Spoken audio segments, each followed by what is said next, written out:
The call came exactly 7 days after we moved into the house. The boxes were still stacked along the hallway. The smell of fresh paint clung to the air, and my husband was in the living room laughing with his mother about where to put the antique cabinet. My phone buzzed with an unknown number. I almost ignored it. Then I answered, and a quiet older voice said, "I'm sorry to bother you, but I forgot to disconnect a camera in your living room. It's been uploading to the cloud. I accidentally checked it today and I saw your husband and his mother doing something while you were at work. Don't tell him. Come along." For a moment I couldn't breathe.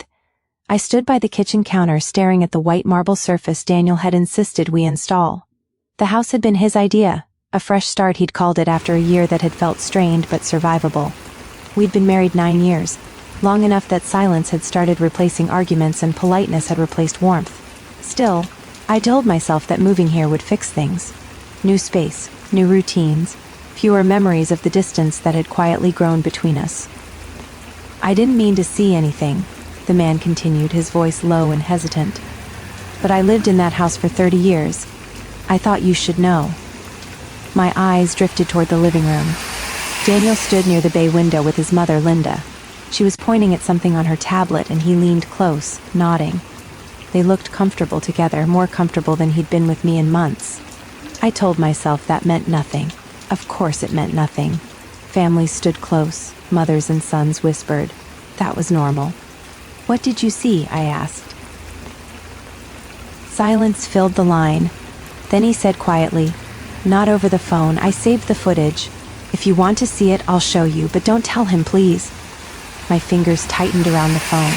"Where are you?" He gave me an address 20 minutes away near a gas station I passed sometimes on my commute. I told him I'd call back, then hung up before he could say anything else. The house suddenly felt unfamiliar. The same sunlight, the same hardwood floors, the same half-unpacked boxes, but something underneath it all shifted like the foundation had tilted a few degrees without warning. "Rachel?" Daniel called from the living room. "Everything okay?" I forced myself to turn to step into the doorway. "Yeah, just spam call." He smiled, relaxed, and went back to talking with Linda. She glanced at me briefly, her expression polite but unreadable. Linda had moved in temporarily after selling her condo. That had been Daniel's suggestion too. Just for a couple weeks, he'd said, until she finds something nearby. It had already been 2. I walked to the sink, turned on the faucet, and watched the water run. My heart beat harder than it should have. I told myself I was overreacting. Cameras left behind by previous owners weren't unheard of. Maybe Daniel had been rearranging furniture. Maybe they'd been planning a surprise. Maybe the man had misunderstood something harmless. Still the words echoed. "Don't tell him. Come along." "Hey," Daniel said, stepping into the kitchen. "Mom and I were thinking we could move the desk into the living room. That way you'd have more light when you work from home." "That's fine," I said. He leaned against the counter, studying me. "You sure you're okay?" "I'm just tired," he nodded, satisfied. He always accepted simple answers lately. It was clear as throat, easier that way. Linda joined us a moment later. "I found the paperwork from the realtor," she said, holding up a folder. "You might want to review it tonight, Rachel, just housekeeping things." I took the folder automatically. "Sure." Her smile lingered a second too long, then she turned away. Daniel followed her back into the living room. Their voices dropped again, soft and private. I looked down at the folder. Inside were documents from the purchase, mortgage details, insurance, closing statements, all normal. But something about the timing tightened my chest. A camera, a call, paperwork, whispers. I closed the folder and set it aside. "I'm going to run to the store," I said. Daniel looked up. "We just bought groceries. I forgot a few things." He hesitated, then nodded. "Want me to come?" "No," I said quickly. "I'll be back soon." I grabbed my keys and walked out before he could ask more questions. The late afternoon air felt cooler than I expected. I got into the car, shut the door, and sat there for a few seconds. Through the window I could see Daniel and Linda still talking. She leaned toward him again, pointing at something on the table. He nodded, serious now. I started the engine. As I pulled away from the house, a strange heaviness settled in my chest. I didn't know what I expected to find, but the call had already changed something. The house no longer felt like a fresh start. It felt like a stage where I had walked into the middle of a scene without knowing the script. The drive took exactly 20 minutes. The bungalow sat behind a small gas station, faded siding and overgrown hedges. When I knocked, the door opened almost immediately. The man who answered looked older than I imagined, thin, gray-haired, nervous. "You came," he said softly. "Yes." He stepped aside. I didn't want to get involved.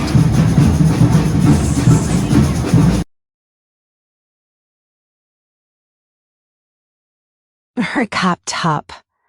I backed up everything he said, his hands trembling slightly, just in case. He clicked a folder labeled with my address. The screen froze on a still image of my living room. My living room while I wasn't there. I swallowed. He pressed play. The video began. The video started without sound for a second, just the quiet stillness of my living room. The timestamp in the corner read, Tuesday, 6:14 p.m.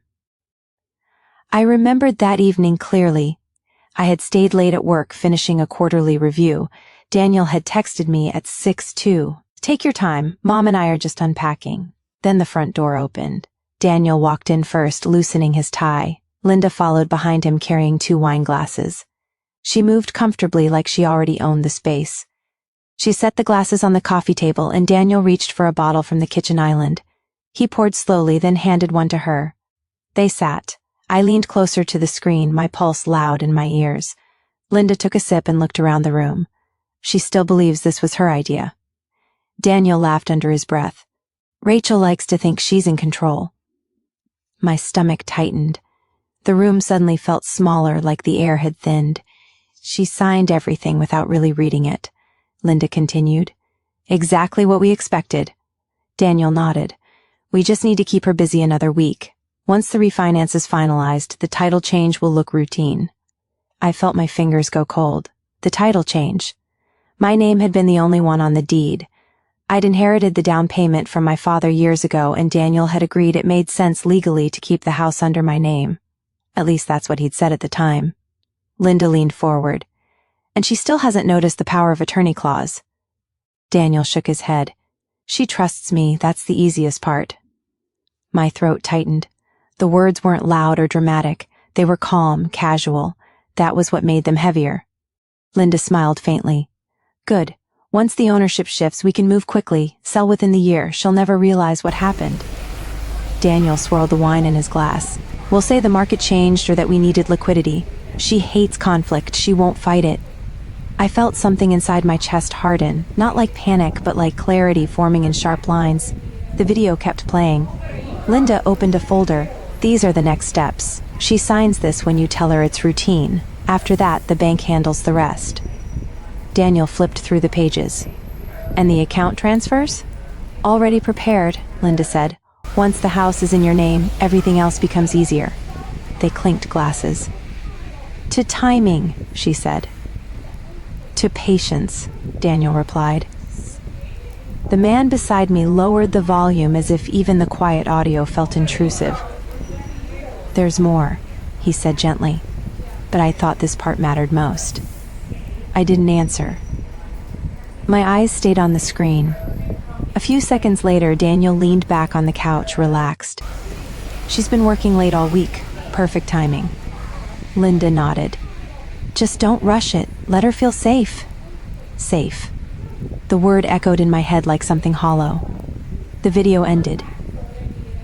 The room went silent, except for the faint hum of the laptop fan. My reflection stared back at me in the dark screen, pale, still unfamiliar. I'm sorry, the man said quietly. I almost deleted it. I didn't want trouble, but it didn't feel right keeping it from you. I swallowed slowly. Can you send me the file? He nodded immediately. Already copied to a drive. And I can email the cloud backup. Yes, I said, everything, every minute. He handed me a small USB stick. My fingers felt steady now. Strangely steady, like the shock had settled into something colder. They don't know I still had access, he added. The camera was tied to my old account. They never noticed. I slipped the USB into my purse. Thank you. He hesitated. Are you going to confront them? I shook my head. No, I said quietly, not yet. Because in that moment something became clear. If I walked back into that house angry, they would deny everything. They would twist it, explain it away, accuse me of misunderstanding. And even if they didn't, they would adapt, they would hide better. But if I stayed quiet, they would keep talking, they would keep planning, they would show me everything. I appreciate you telling me, I said, standing. You did the right thing. He nodded, relieved. I hope so.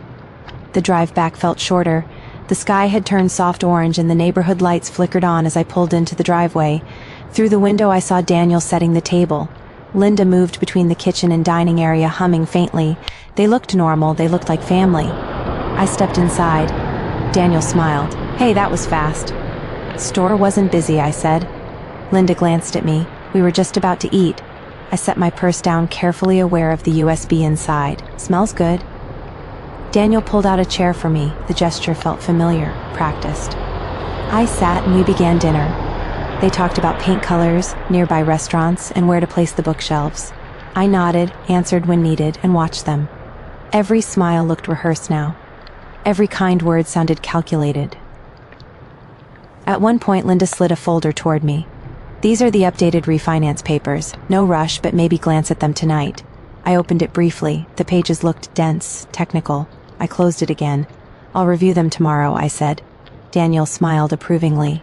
Perfect. We finished dinner. I helped clear my movements, calm, measured. Inside, my thoughts moved quietly, assembling pieces. They thought I trusted them. They thought I wouldn't read. They thought I wouldn't fight. That night, Daniel fell asleep quickly. I waited until his breathing deepened, then slipped out of bed and went downstairs. The house was silent. I plugged the USB into my laptop and watched the video again, this time alone. Every word felt sharper. Every pause more deliberate. I opened a blank folder and labeled it documentation. Then I copied the file. I didn't know exactly how this would end yet, but I knew one thing with absolute certainty. They believed they were planning my future. What they didn't know was that I had just seen the script, and I wasn't going to follow it. The next morning I woke before Daniel. The house was quiet, washed in the pale blue light that always comes just before sunrise. For a few seconds I lay still, listening to his steady breathing beside me, trying to reconcile the man asleep inches away from me with the calm, calculating voice I had heard the night before. It didn't feel like anger anymore. Anger was loud. This was quieter, colder, more precise.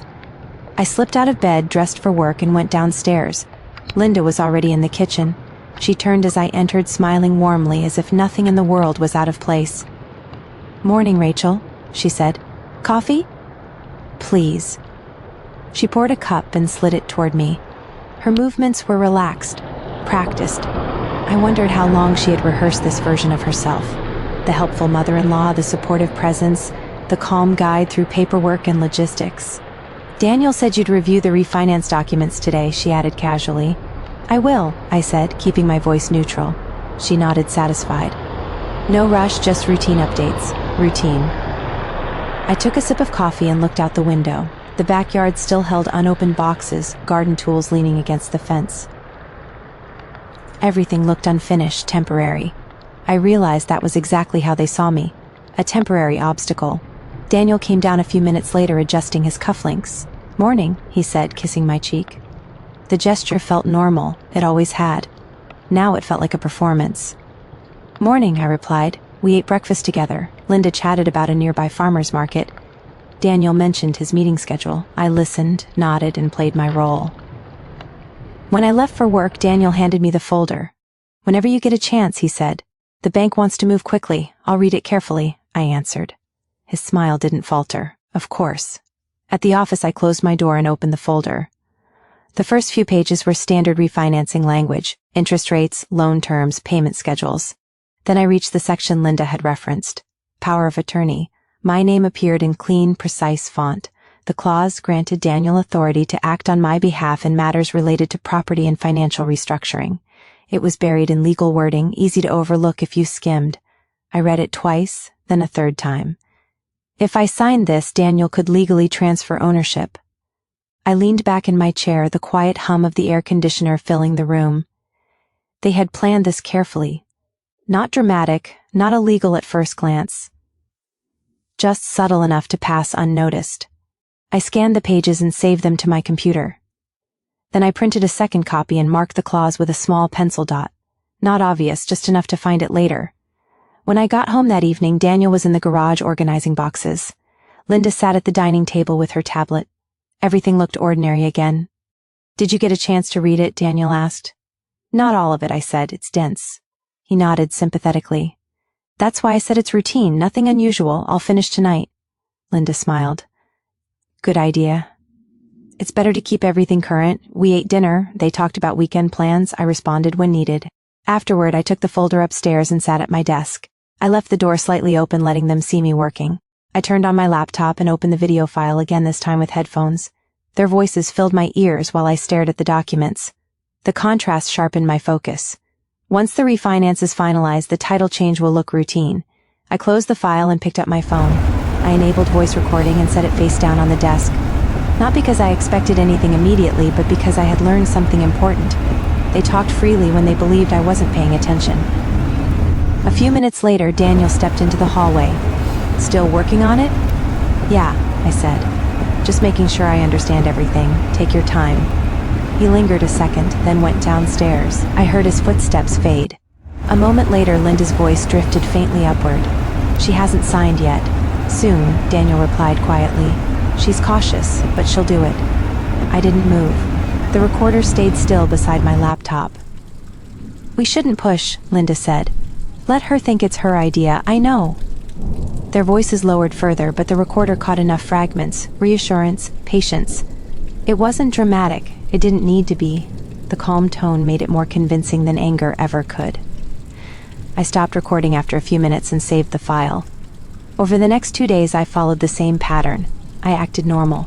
I asked small questions about the paperwork. I delayed signing. Each time Daniel reassured me.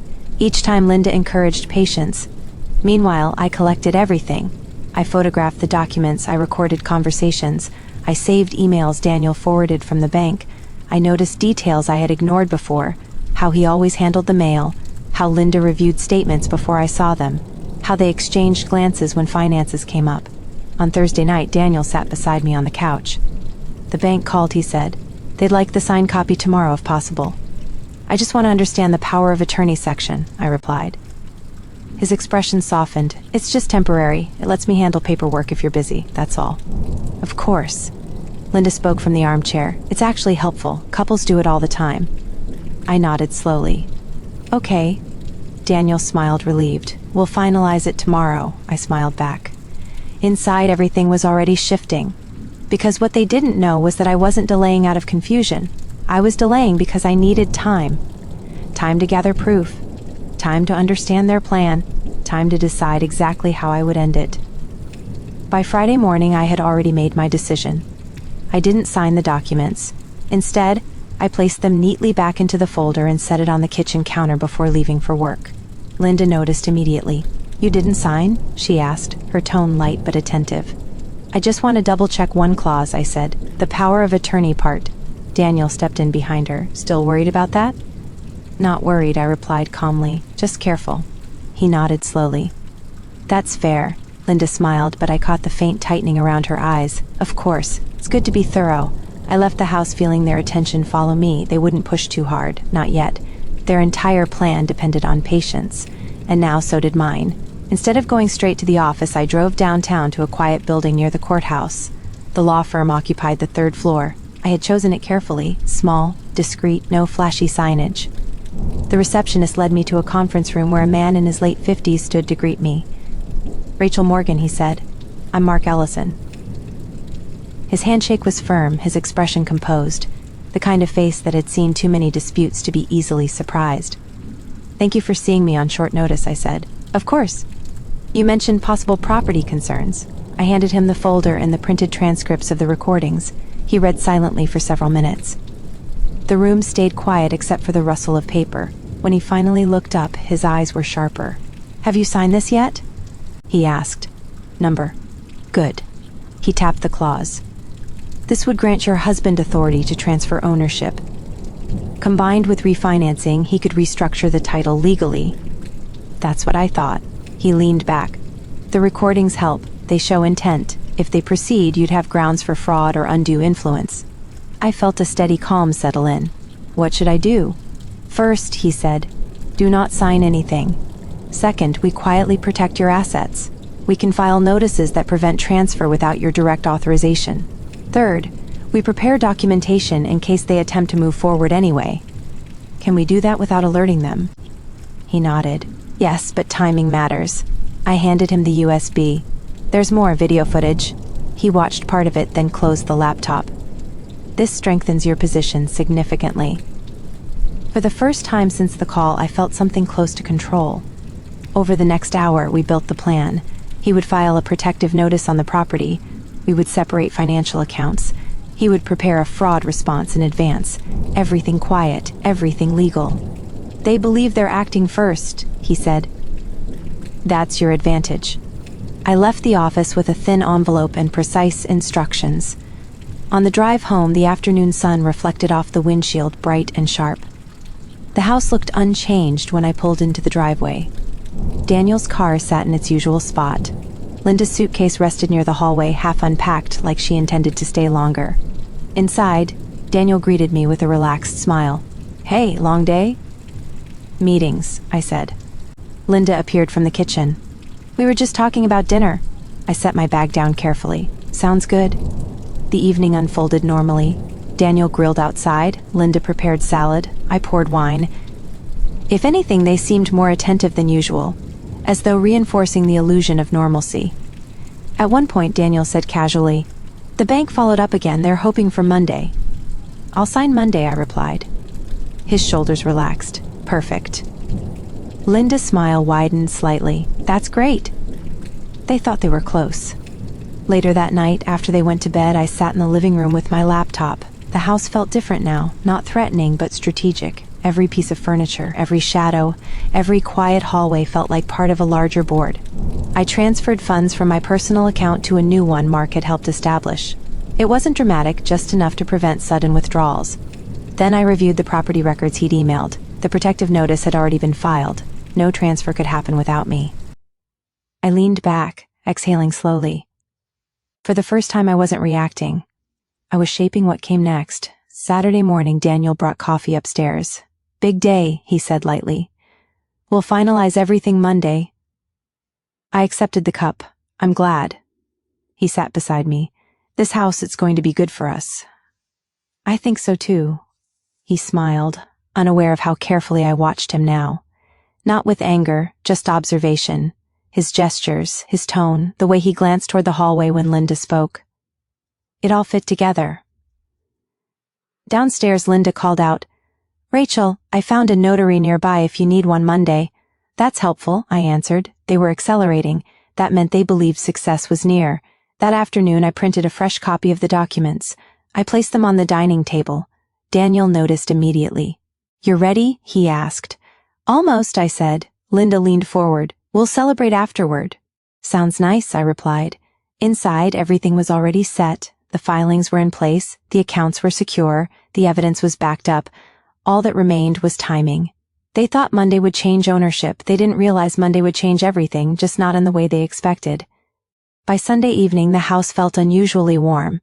Not physically, the thermostat hadn't changed, but emotionally, like everyone was performing optimism a little too deliberately. Daniel moved through the rooms with relaxed confidence. Linda hummed while arranging dishes. They believed the end of their plan was close, and that confidence softened their caution. I leaned into it.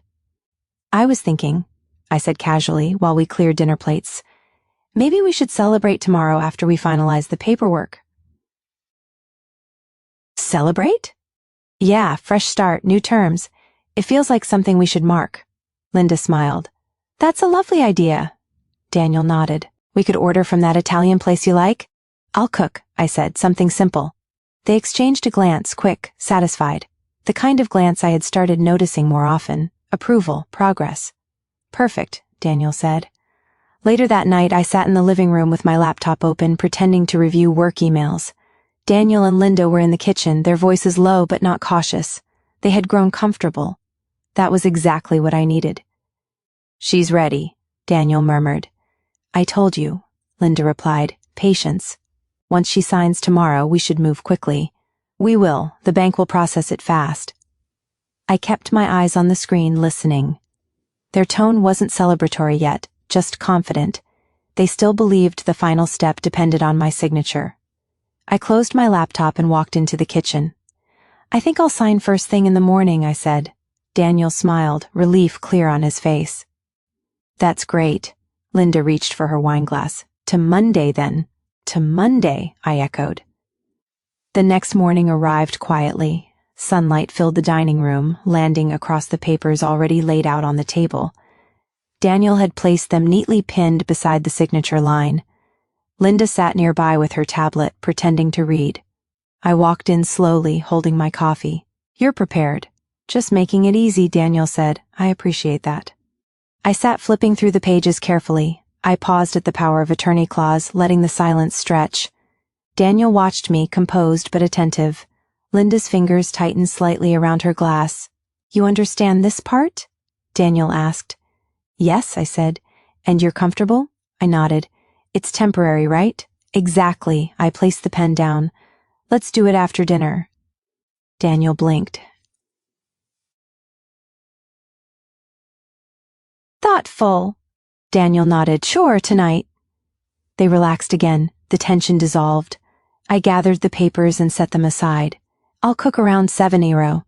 The rest of the day passed quietly. Daniel worked from home. Linda rearranged shelves. I moved through the house, calmly aware of every detail. Around midday, I emailed Mark, confirming the time. He responded with a single line, "We'll be ready." By late afternoon, I began cooking. The smell of garlic and rosemary filled the kitchen. Daniel poured wine. Linda set the table with unusual care, placing the good plates we had barely unpacked. "This feels nice," she said. "It does," Daniel agreed. We sat down just after 7:00. The conversation flowed easily. Daniel talked about future renovations. Linda suggested landscaping ideas.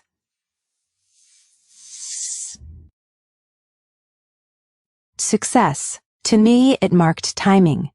Halfway through the meal, Linda raised her glass. To new beginnings, Daniel lifted his. To us, I followed. After dessert, Daniel reached for the folder. "Ready?" I leaned back. "In a minute." He hesitated. "Everything okay?" "Just enjoying the moment." Linda smiled. "You've earned it." Walked to the kitchen, rinsing plates slowly. My heart beat steadily, not fast. The calm surprised me. I wasn't nervous. I was focused. When I returned, I placed the folder on the table. "Let's finalize it." Daniel slid the papers toward me. I picked up the pen, letting the tip hover over the signature line. Both of them leaned slightly forward, almost unconsciously. Then the doorbell rang. Daniel frowned. "Were you expecting someone?" "No," I said calmly. Linda glanced toward the hallway. "Probably a delivery." "I'll get it," I said. I walked to the door, aware of their eyes following me. When I opened it, Mark Ellison stood outside, a court officer beside him, holding a thick envelope. "Good evening, Rachel," Mark said quietly. I stepped aside. "Please, come in." Behind me, I heard Daniel stand. "What's going on?" Mark entered the living room. The officer followed, expression neutral. Linda's face tightened slightly. "Daniel Morgan?" the officer asked. "Yes," he replied. "You're being formally notified regarding property protection and attempted unauthorized transfer." The room went silent. I placed the folder on the table. Daniel stared at me. "Rachel, what is this?" I met his eyes, calm.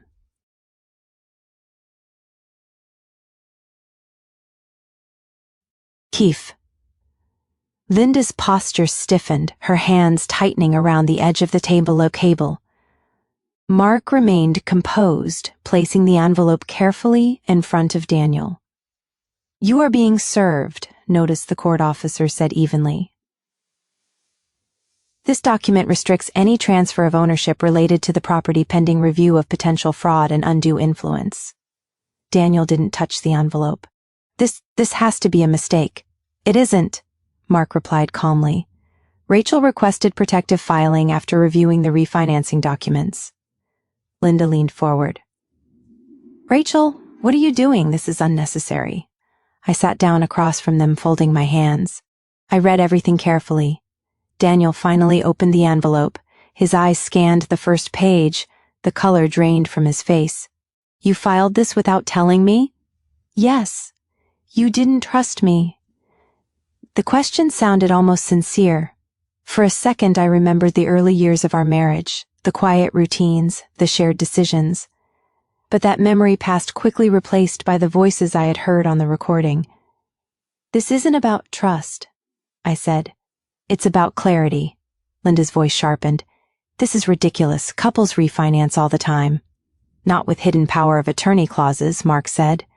Daniel looked up sharply. Hidden? I reached into my purse and placed the USB drive on the table. The small object seemed insignificant compared to the weight it carried. I saw the footage, I said quietly. Daniel froze. Linda's eyes flickered toward him. What footage? He asked. The camera in the living room, I replied. The previous owner forgot to disconnect it. For a moment, neither of them spoke. Then Linda laughed, a short, forced sound. That's absurd. I slid the USB toward them. You can watch it. Daniel didn't move. Linda's composure began to crack, just slightly. Mark spoke calmly. We also have audio recordings, conversations discussing title transfer and account restructuring. Daniel's voice dropped. You recorded us? No, I said. You recorded yourselves. I just listened. The court officer remained silent, observing. Linda straightened. Even if that's true, this is still our family matter. It doesn't require legal intervention.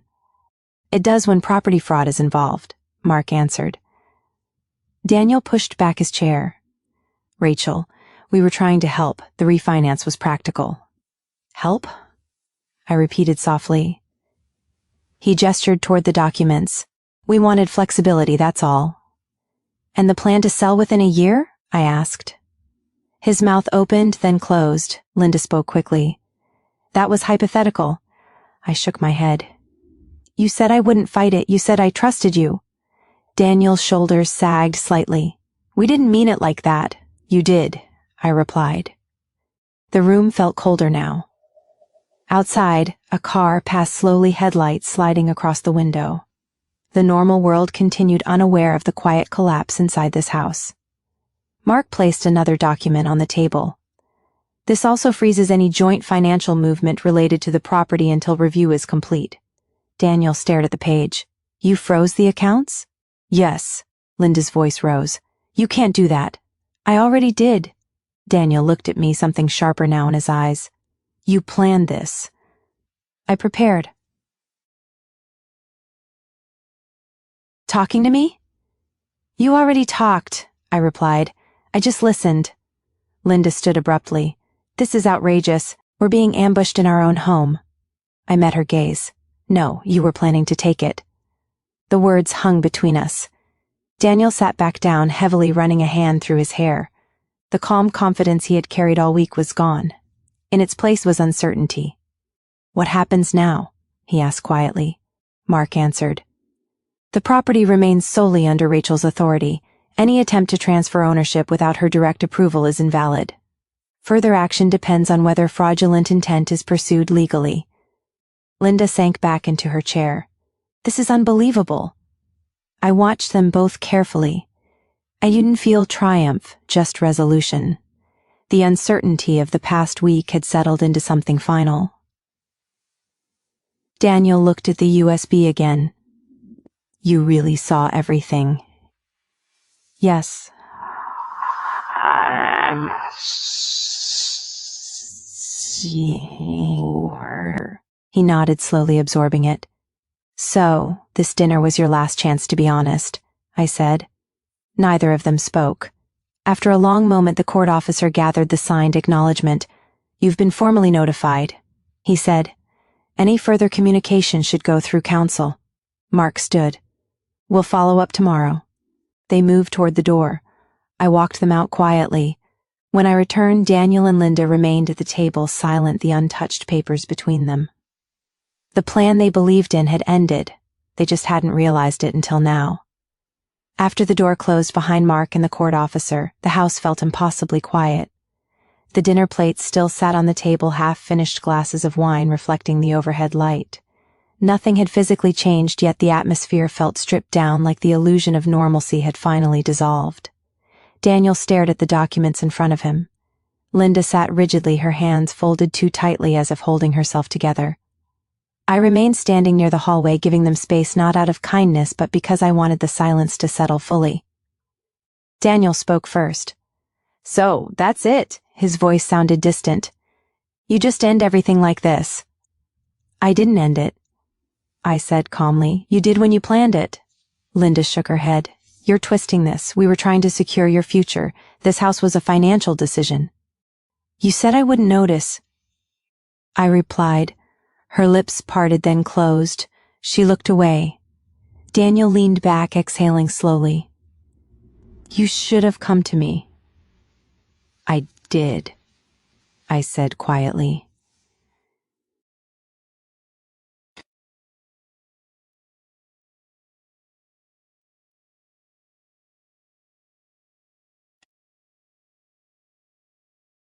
"Hey," I said as arrangement is over. No more shared decisions, no more paperwork. We separate everything. Linda's voice sharpened. "This is still Daniel's home." "No," I said gently, "it isn't."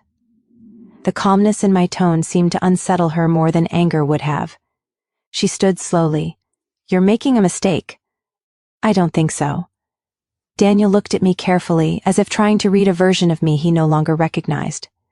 "You've already decided." "Yes." He nodded once, absorbing it. The resistance drained from his posture. "Then, I guess there's nothing else to say." He stood and walked upstairs. A few minutes later I heard drawers opening. Linda remained at the table staring at the empty wine glass. The ticking of the wall clock filled the silence. "You've changed," she said finally. "No," I answered. "I just stopped ignoring things." She looked at me for a long moment. "You think this will make you happy?" "This isn't about happiness, it's about clarity." She didn't respond. After a moment, she followed Daniel upstairs. I stayed in the living room, sitting on the couch where the camera had once recorded everything. The irony wasn't lost on me. This room had revealed the truth, and now it held the quiet aftermath.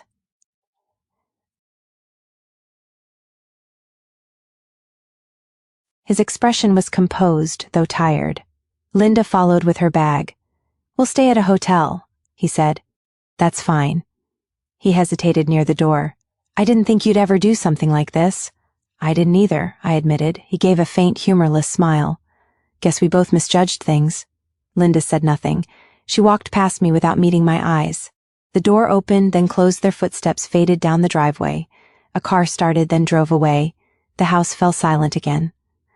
I stood in the hallway for a long moment, listening to the emptiness. It didn't feel lonely. It felt steady. The tension that had filled the rooms for weeks had lifted, leaving behind something clean and quiet. I walked through the house slowly. The kitchen counters were still warm from cooking. The dining table held the remnants of dinner. Upstairs, the bedroom looked unchanged, but lighter somehow. I opened the window and let the night air in. My phone buzzed. A message from Mark. "Everything is secured. We'll proceed tomorrow." I typed back, "Thank you." Then I stepped onto the porch. The neighborhood lights glowed softly, and somewhere a dog barked in the distance. The sky was clear, the kind of calm night that usually passes unnoticed. I sat on the porch steps, letting the quiet settle around me. I thought about the past week, the call, the footage, the conversations, the careful planning. None of it had been dramatic. It had been measured, deliberate. And that made the outcome feel earned rather than explosive. They believed I was naive. They believed I wouldn't look closely. They believed patience belonged only to them. They were wrong. I didn't feel victorious. I felt resolved. The difference mattered. Victory fades, resolution stays. Inside the house waited no longer a shared illusion, but something entirely mine. The fresh start Daniel had promised had arrived after all, just not in the way he imagined.